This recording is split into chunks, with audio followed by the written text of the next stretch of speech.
Hi guys, it's hard to follow James's speech there. Did you write that for me? Actually, well, I mean, I dreamt it for sure. I had me in tears over there. I couldn't believe it.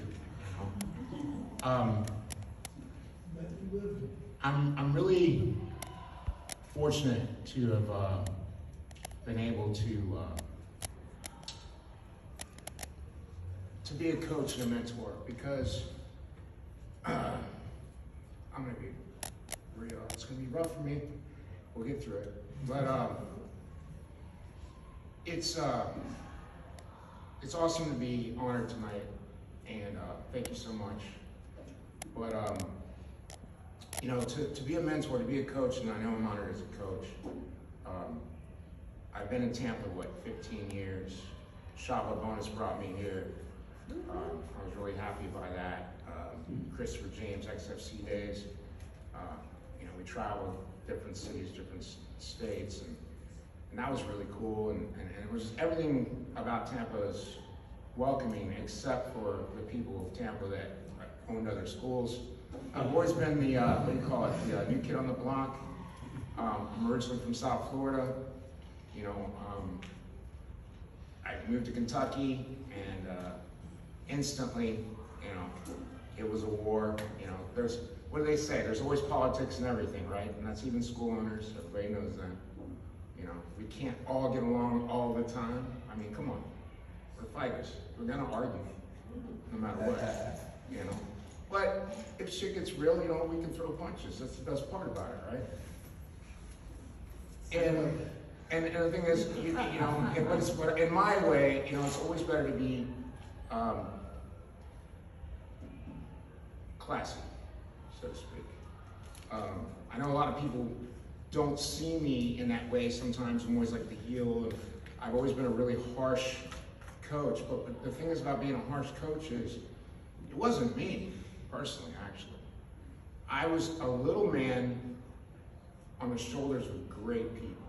Right? That is the only reason that I was able to be a good coach, was because to see a technique, so to speak, right, that you learned from your instructor 10 years ago, and then you teach a student the same technique, and that student never met your instructor, and that student now does technique better than your instructor and you,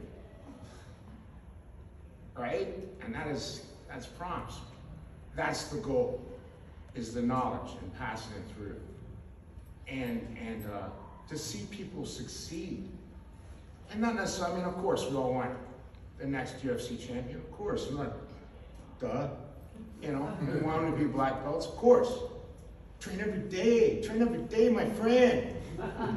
Every day. No time off, you know? I mean, when I ran out of technique, I just started breaking out the accent. It was like, they fucking believe me anyway, right? But, I mean, when I did learn jiu-jitsu, in my defense, it was in Portuguese, so. And they wouldn't teach me anything except bad words, so therefore I just didn't understand language at all. So. But I mean, I was fortunate enough to learn jiu-jitsu from a father and son duo, George and Pablo Popovich, and we got a couple black belts here tonight from them. And I was with that family from day one, from white belt to black. And I was the second black belt under their family in the United States. And so I got into, I was basically that family. I was like a, you know, part of the kid. Pablo was, even though he was my instructor and younger, but he was like my little brother. And his dad looked at me like his son. That's how I taught all my school, all my students. And you know, some students leave, they leave the table. We miss them, sometimes we don't get along, but, you know, you still care, right? It's your heart. You spend that much time with somebody, mentoring them, getting them somewhere, you know, Even if you have differences, you still have love for them, no matter what. So I was fortunate to have that that camaraderie and that family feel. I wrestled in Kentucky, and wrestling taught me everything there is about life. Every single thing. Now, when I got into it, as been mentioned, I was a scrapper, I liked to fight. Didn't care. You know, that's probably why I'm so argumentative at times. But it's still out of love, you know. I just don't like to lose. Who does? Right? I'm in a room of people that definitely don't like to lose, I'm sure. So, good people. But that's the thing, right? Motivation. What's your motivation? How does it get to that point? So, like I said, I'm a little man on the shoulder of big people. So, I had a really tough wrestling coach, and he's here tonight, actually, from Kentucky. Coach Adams over there.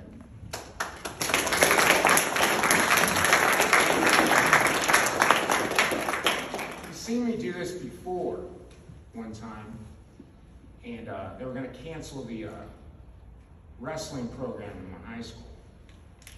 And my year was supposed to be the last year. And I guess I gave such an emotional speech, that they continued the program. And then I guess 4 years later, our team were state champs. You know? So it's like paying it forward, right? That's what you try to do. That's what being a coach is. I mean, that's my version of it. You know? I don't worry about anything except my student. That's the best part. You know? And I can't freestyle on this. I have. If Trump can do it, you can do it. Exactly. But I had some points, and then again, James killed it for everybody.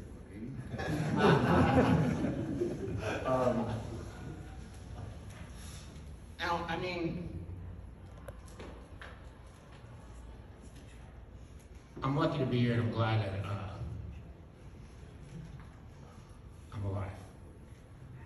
So, amen.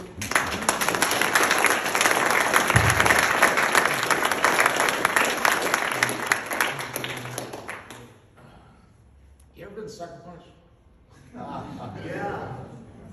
Anybody got sucker punched? Like, really sucker punched? Like 10 guys. I've been sucker punched a lot. One time I got sucker punched by a master lock in 7th grade in my Dade County school system.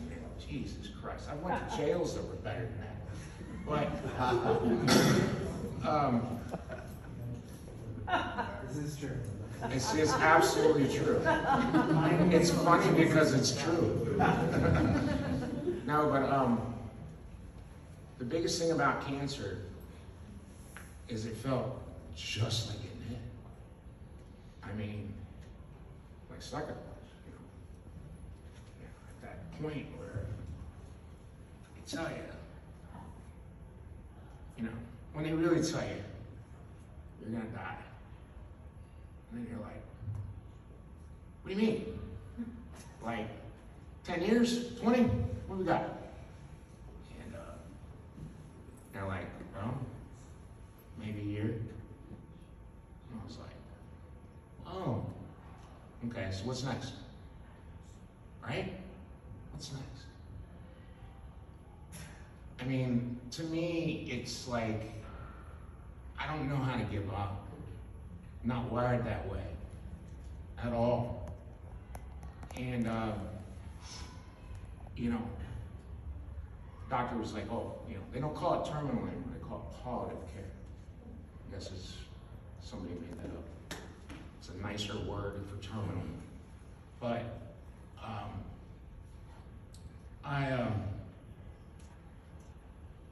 I don't accept no.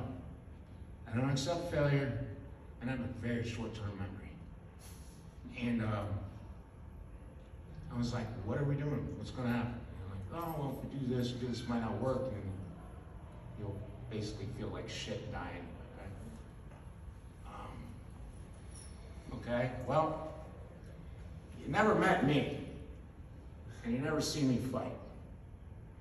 And I promise I'm not a cookie cutter person. Not a cookie cutter situation. And I was like, let's go. Let's fucking go. Sorry for my profanity, Coach Adams. But let's go. Let's fucking go. And I went through hell. And it felt like getting hit in the face. Except it lasted a year. Fighting cancer felt like getting hit. And that ring in your ear lasted an entire year. And I remember so well, when that ringing started to quiet down. I lost 140 pounds in 6 months. I mean, it killed fucking most people, you know. But luckily, I've dropped weight before. I knew about the body. I understood what to do. And like my friend Kelly thinks I don't listen to him, cleaning out the ocean of the body so that the body can defend itself. Your liver, kidneys, all that's got to be working top notch. And when it comes to cancer, that has to happen. No soft drinks, no candy, nothing else, no stress, no fucking work. You have to worry. This is the fight of your life. You're going to fight halfway in and halfway out, or you're going to do it 100%. Simple. And then on top of that, I had to be my own coach. I had to tell myself, go, go, go, don't give up, do this, do that. And I got to the point I was so out of it, and I'm sitting there arguing with myself about getting out of bed to go to the bathroom. It is what it is. I'm just telling you my insanity at the time. But the only thing I made a joke to my coach and his lovely wife, I've known for years. I'm so glad you guys are here, by the way. Fucking awesome. Is that I wish I would have got sicker sooner. And I know that's morbid, but it's like you know, the man behind the curtain. You know, you realize who's going to be there for you when you're about to die, and that's family and friends, 100%. And it sucks because you're like, how can this person or that person or this person leave me? You know, or leave me at this point, so to speak. Or maybe they just got you in the coffin already. I don't know. But I will say that the martial art community, you guys are awesome. Awesome. And again, James's great fucking speech about pain and anger totally stole my shit. Did you get my email or something? What you saying? Oh my God, I guess I leaked it or something. No, but like that pain and animosity and like what drives you, that passion, you know, it's important, you know. But again, you turn it into something else, and something awesome. But I had a 20% chance of living through 2023. What is it, 2024 now? Okay. Just wondering if you guys are keeping up with stats. But I was never good at math. I went to Kentucky, so I'm sorry. No, but they said 20% chance, and I know 20 is less than 100, so I beat the odds. I go back next month, and for my, I've been there every 3 months, but I go next month for my year. And then after that, it'll be 6 months after that. But next month, I should be cancer-free for a year when they said I was going to die.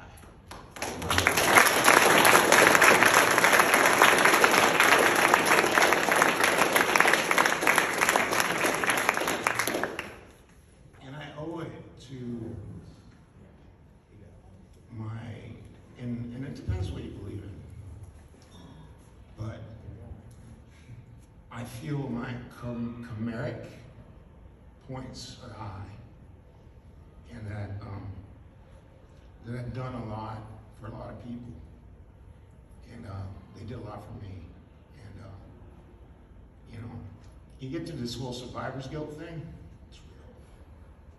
And whatever they say about cancer, it's worse, for sure. But I'm gonna leave you, I'd like to say that I made up a lot of things, even makeup techniques, right? It's like, oh, I made this up, right? I don't know. I'd love to say that. I made up this technique. I'd like to say it.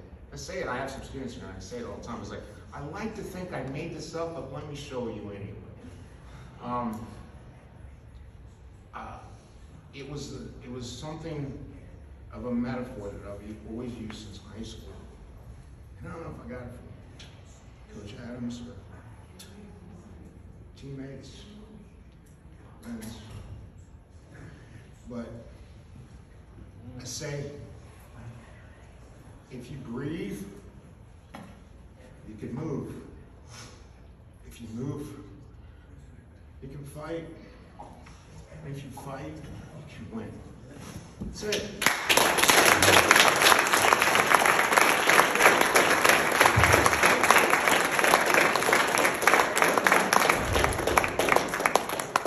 Give it up for Mike Yanez, guys.